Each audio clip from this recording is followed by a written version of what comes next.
All right, here is a external, internal rotation series that you can play with. You need a bench and you need a dowel. The bench is for the incline pigeon push-up. We're going to do sets of 5. Same with the self-assisted or self-PNF, so proprioceptive neuromuscular facilitation. That means that you are putting yourself into a stretch and then you are squeezing the muscle, those stretch muscles in the stretch to regain control of that. And so we'll go through sets of 5 of each. So bench, set it up to a pretty high incline first time you do it. So I'm just going to do it to here.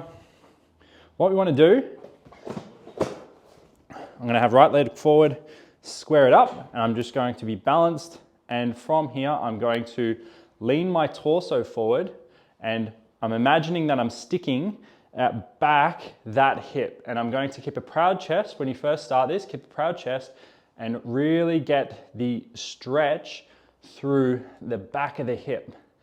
And so from there, I'm going to drive the knee. So again, this is a bit of a PNF. So you go end range, keeping the stretch and tension through the back of the hip. And so glutes, a bit of hamstring, piriformis, getting deep in there. So sets of 5 here. As you get more advanced, you can start to roll the spine and get a deeper stretch, but I want you to be in control of your core as you do that.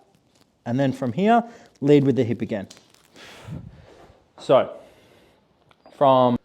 do sets of 5, other side, you would just jump around the other side of the bench. From this angle, looks like this, stick your hip back, drive. Notice I'm not rounding my spine, staying extended, drive down into the bench to do those reps. Then with the stick, lower the bench back down. So that's going to, the incline pigeon is going to help your external rotation through your hip, just getting range there. As you go lower on the incline, then you are getting better external rotation to the hip. Make sure that that knee is staying down and your hips are staying square to the bench when you do it. With the stick, this is a bit of a funny one. It takes a little bit to get the right position, but you're going to leverage the shaft of the stick against the point, and that point is going to go inside of your arch, and you're going to use a little bit of leverage and just play with the position. It might take a sec to get that balance. So here you're feeling the stretch through the internal rotators of the hip. It feels really deep. I'm going to exhale to get range. Get the stretch. Then I'm going to squeeze into that stretch and I'll feel all of that shit switch on into the bench. And it's good to use a stick because also by stabilizing, you're incorporating a core because your upper body has to hold on and create tension as well. So this is getting the entire chain as well. So stabilizing, big breath. As I exhale, push that range and squeeze in. Gonna do sets of 5 on that as well. So there, now my active hip range has improved. I got horrible hip internal rotation, but so I've done my right side for a couple. My left, you can see that there's just not as much range. But if I was to do it on the left for a set, same deal.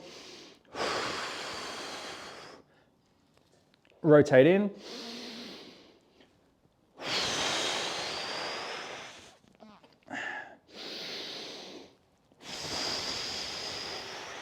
So I actually do the active part as at the bottom of the exhale. There I could really feel my core getting involved, and I'm just showing that I do have control. Fucking look at that. So that's how we can improve internal rotation, and you're not going to get heaps, but 5 degrees of internal rotation is enough when we look laterally side to side. Normally I'm like here, but yeah, just doing that, which I should probably do more often, that improved, yeah, instantly. Then combined with your core stability work, your hip stability work, that is going to add to your control doing your compound movements.